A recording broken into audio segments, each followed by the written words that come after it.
자연치유라는 말을 좁은 의미로 협의로 해석할 수도 있고 좀 넓게 해석할 수도 있는 것 같아요. 좀 넓게 해석하자면 우리가 하는 모든 치유는 다 자연치유 안에 속합니다. 서양의학적 치료나 동양의학적 치료도 결국 의학의 경전들, 황제내경, 상한론 이런 책도 그러하고 서양의학의 여러 책들의 핵심도 생명력이 발휘되는데 주요 장애물을 좀 제거하면 우리 몸이 스스로 회복하더라의 전제입니다. 그러니까 상처가 났을 때 이렇게 싹 잘린 거를 여기를 꿰매주고 혹시 감염될까봐 여기에 좀 소독을 하면 이렇게 희한하게 이렇게 붙어가지고 이렇게 회복하잖아요. 이걸 의사 선생님이 이렇게 회복시켜 준 게 아니고 내 몸의 자연 치유력이 이게 감쪽같이 이렇게 하는 거죠. 다만 이렇게 되기 위한 조건을 이걸 벌어져 있는 것보다 이렇게 꾹 좀 눌러서 살과 살이 닿게 하면 스스로 그렇게 하더라. 이거를 막 기가 막힌 재본 기술로 이렇게 한 게 아니라는 뜻입니다. 요점은 그래서 서양의학이든 동양의학이든 큰 범주에서 다 이 스스로 저절로 되어가는 우리 몸의 기가 막힌 복잡계 시스템의 놀라운 힘, 그래서 우리 몸의 상황을 소우주 같다고 그래요. 우주. 우리 우주의 진리를, 원리를 다 밝힐 수는 없지만 놀랍고 신비한 거죠. 그러나 거기에 큰 것만 한다. 이렇게 보면 이제 자연치유의 큰 범주를 그렇게 보면 좋겠고요.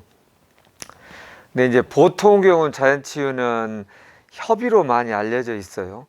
서양의학이 있고 동양의학이 있고 또 거기에서 또 좀 잘 안 되는 거는 자연의학 쪽으로 한번 해볼래? 이렇게 큰 범주로 보면 이 말이 안 되는 거예요, 사실은. 그러나 그럼 그것도 인정하고, 그럼 여기서 작은 의미의 자연의학, 자연치유는 심한 건 어렵고 좀 경증에는 잘 맞지 않느냐? 이런 말들을 하는 이유가 그겁니다. 그러니까 이 용어가 지금 큰 의미의 자연치유는 경증에 잘 맞나요? 이러면 말이 안 되는 말이죠.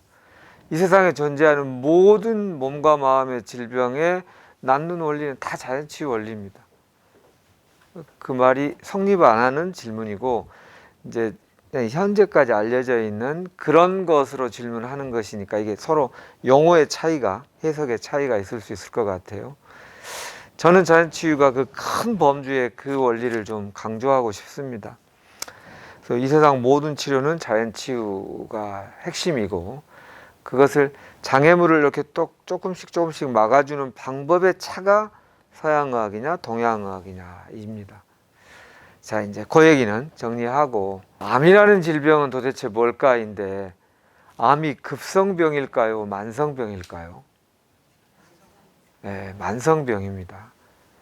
그래서 암 진단을 받았는데 큰일 났다, 지금 빨리 택시 타고 어디 빨리 가, 이렇게 할 일이 아니다는 뜻입니다. 여기 잘려져 가지고 막 피가 나오고 내부 내장이 막 나왔어. 그럴 때 느긋하게 할 일은 아니죠. 그때는 빨리 막 5분이라도 빨리 올 수 있는 돈을 들여서라도 막 급히 오는 운송 수단을 써서 어디든지 가까운 병원, 이게 잘 그거를 마무리할 수 있는 병원을 가려고 노력하는 건 현명하지만, 암에 있어서 그렇게 서두르고 불안해하고 초조해하는 것은 치유에 별로 도움이 안 됩니다. 만성병이라는 사실을 잊지 마셨으면 좋겠어요.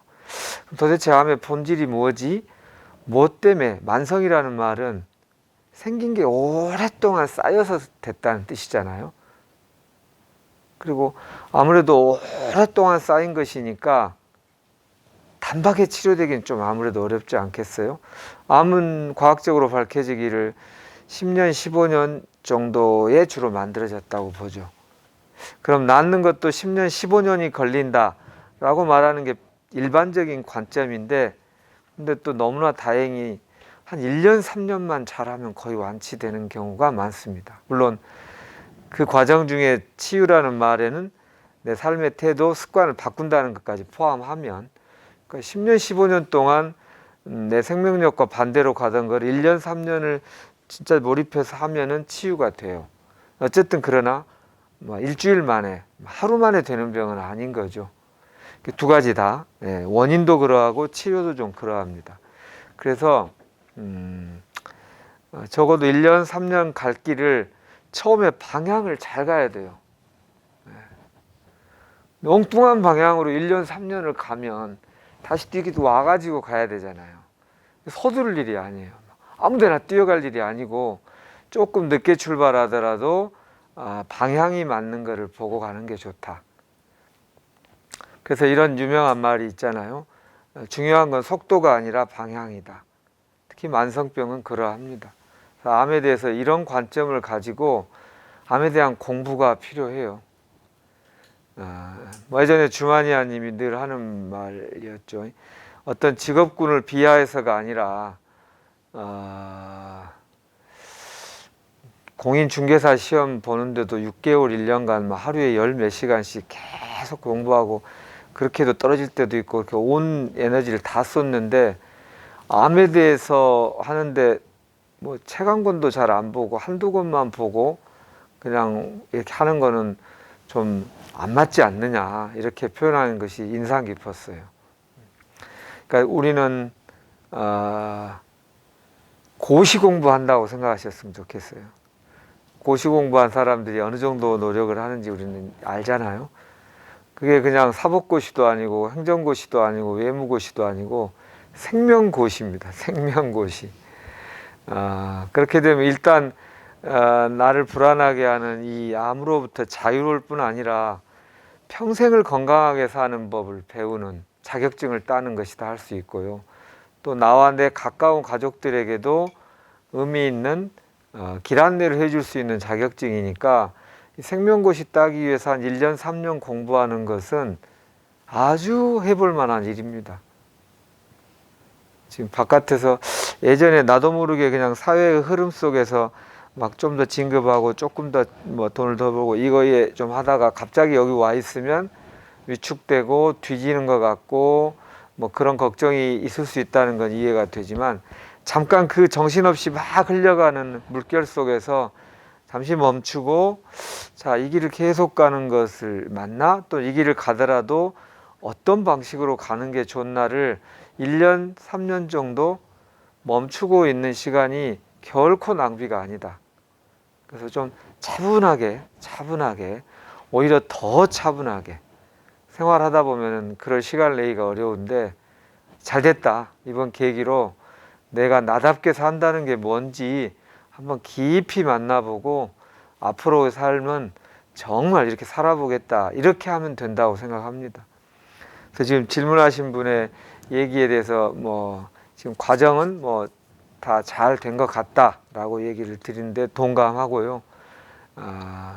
그걸 통해서 우리가 얻을 수 있는 것은 이런 점이 아닐까 싶습니다. 암의 본질이 무엇이고 또 속도보다는 방향이 중요하다는 것이고 또 이것이 암을 통해서 암이라는 진단을 받은 게 결코 인생의 심각한 어려움이나 바보같이 돼버렸다는 이런 열등감 빠질 필요가 없다. 오히려 이거를 위기를 기회로 삼자.